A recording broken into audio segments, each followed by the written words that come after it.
In computer graphics, there are two main types of information, raster and vector. Raster data is composed of pixels. Images are examples of raster data. Vector data, on the other hand, is represented by numerical coordinates in a spatial coordinate system. Drawings are examples of vector data.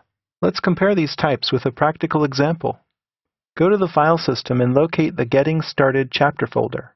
Then double-click on Cottage Sketch. This launches the Windows Photo Viewer, which was designed to view images.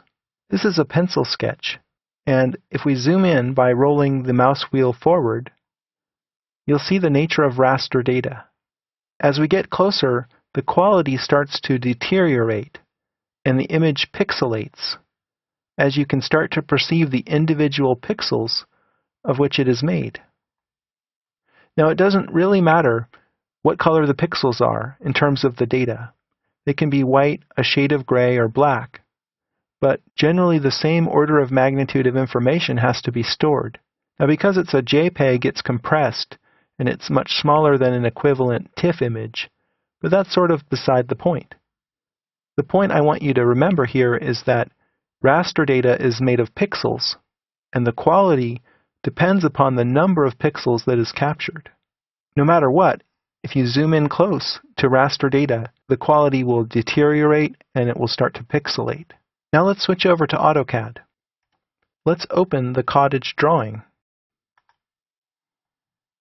Cottage 4 in this case. Now AutoCAD has the ability to represent both raster and vector data. I'll zoom into the raster image here in AutoCAD, and you'll see that it doesn't look quite so bad as it did in the photo viewer. That's because AutoCAD blurs the image to hide the pixelation, but nevertheless the quality still is degraded here the closer you zoom in. That's the nature of raster data. Now I'll zoom back out by rolling the mouse wheel, and I'll pan by dragging the mouse wheel.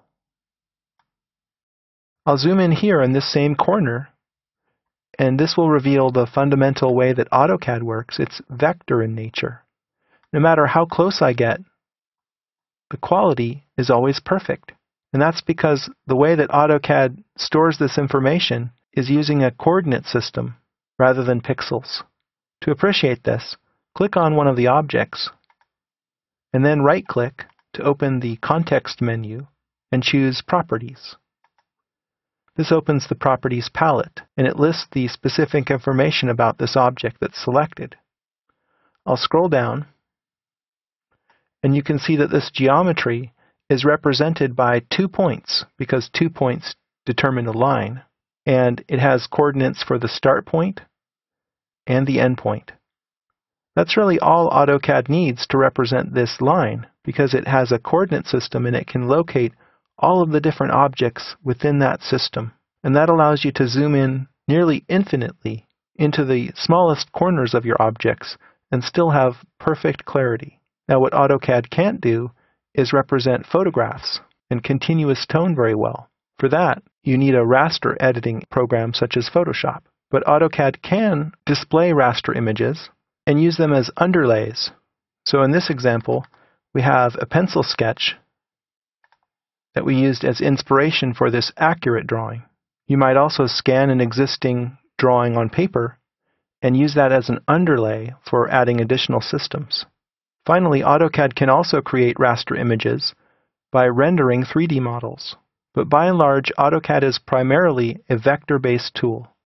Now you know the strengths and limitations of both raster and vector information, and know AutoCAD's role in generating and utilizing both types of data.